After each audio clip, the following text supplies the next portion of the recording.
maanaam dañ leen di artu dañooy wañaar seen loxo ndax kenn du leen ko ñaan ndax loo xamante ni nit ñi ñoom ñoo ko moom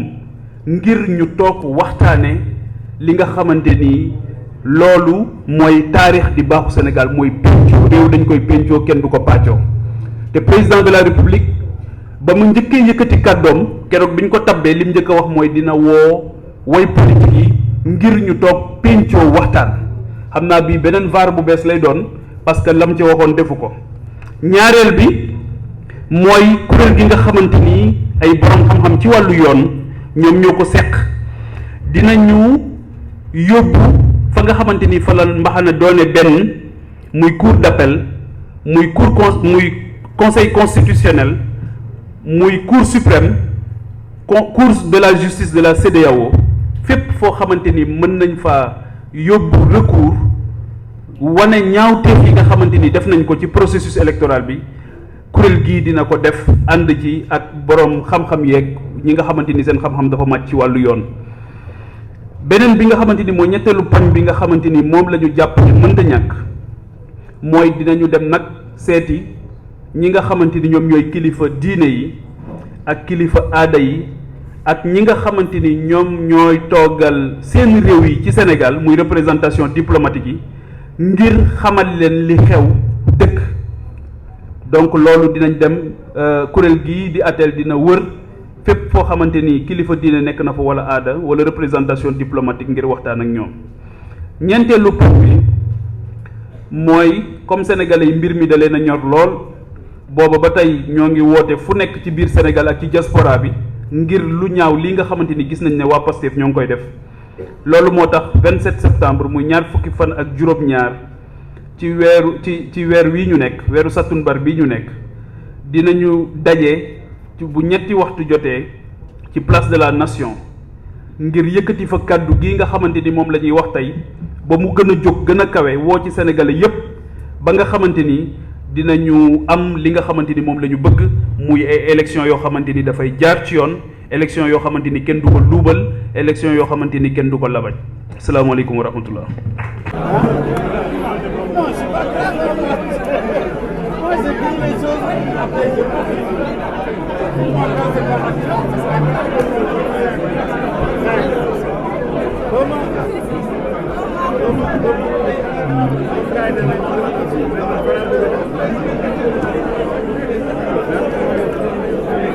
Parce que quel que soit le complot nous ferons face à eux parce que ñëpp xam nañ ne règlement de compte amu fi dara amu fi tuumalaate moo fi am sosal nit comme niñ ko defee ba jël pouvoir bi waaye nag sénégalais yi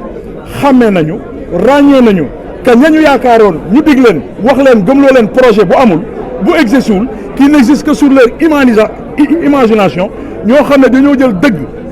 weccoo ko ci ay fen taxaw jàpp ne loolu mooy continuer loolu dinañu jàkkaarloog ñoom su loolu si kàttan yàlla suñu borom parce que dëgg mooy njëkk mooy mujj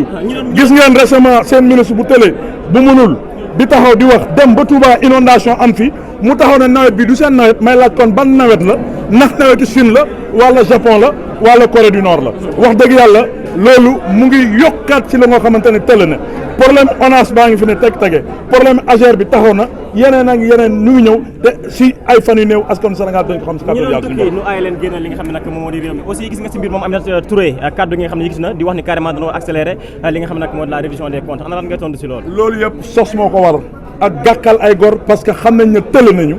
mënuñu duñu dem duñu mus a dem la ñu mun mooy comme la ñu defoon diaboliser ay gor yàq seen i der taxaw foog ne loolu mooy continuer pour ñu mën a am une majorité à l'Assemblée nationale jox leen majorité Assemblée nationale mooy tënk diine gi mooy tënk askanu Sénégal mooy lan enterrer les Sénégalais et Sénégalaises vivants mais loolu du jàll incha allah rek dinañ taxaw doon benn say pour jàkkaarloo ñoom ci kàttan yàlla suñu borom. benn mbokk yaakaar noonu la demee si élection législative yi. sëñ bi man je suis chef de parti politique je suis président du parti Union pour une nouvelle république je suis en coalition avec mon grand frère et ami le président Macky Sall su man ñun lu ñu gënal mooy opposition bi yëpp ànd intercoalition mu ngi fi lépp a ngi fi si kàttan yàlla le 27 novembre danañu xam ne dëgg kenn du ko wecceek ay fen si kàttan yàlla suñu borom. jërëjëf mais lépp ci wàll mais mu ngi ci biir mbir mi Cheikh Oumar moo ko fi représenté ak ñoom Zahra ñoom ñu fi en tout cas il est là on est là. alors balaa ngay dem ma laaj la sa gis-gis si li nga xam ne nag mooy la réduction des comptes. nan nga ko gisee. on est d'accord pour la réduction des comptes mais pas pour le règlement de compte voilà nañ ko jaarale ci yoon parce que fii sàcc bu amee ñoom waa Pastef ñooy sàcc fii ay góor ñoo fi liggéey seen xaalis ay góor ñoo fi takkale seen xaalis góor ñoo jàppoon di liggéey donc bu sàcc amee wala bandi bu amee ñoom ñooy bandi bu saay-saay amee ñoom ñooy saay-saay mais ñun nous sommes des gens responsables nous avons travaillé et nous avons gagné dignement notre argent le reste maintenant pour la reddition des comptes nous sommes d'accord mais li ñu gis du reddition des comptes li ñu gis ay mbirum tappale la ay mbirum saay-saay la ay mbirum banditisme déguisé la et c'est un banditisme de l'État organisé par Sonko et Diomaye pôle judiciaire financier bi dal na sa xel. ay yëfu saay-saay la rek yëfu caaxal la rek. merci beaucoup Omar. comme benn affaire buy daw ci suuf moo tax làq leen moom. mais yow gars yi jëf lu quoi.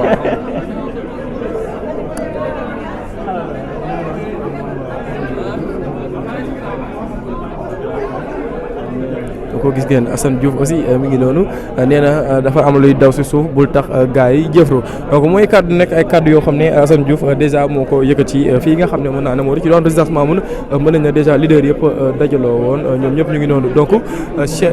Thierno moom mooy waajal yëkkati noonu ay kaddu donc mu nekk rencontre leader yëpp di jaajëfal ñëpp vraiment. Le chef de l'État qui avait appelé au Conseil des ministres à des concertations. Alors, comment est-ce que vous jugez cette décision-là? Est-ce que vous êtes prêts aujourd'hui à aller à des concertations avec le gouvernement? Écoutez, la décision, elle est tardive, c'est clair. Je pense que le président de la République, sachant que nous vivons une situation inédite, avec cette dissolution de l'Assemblée nationale, avec une certaine, disons, carence de la loi sur certains aspects,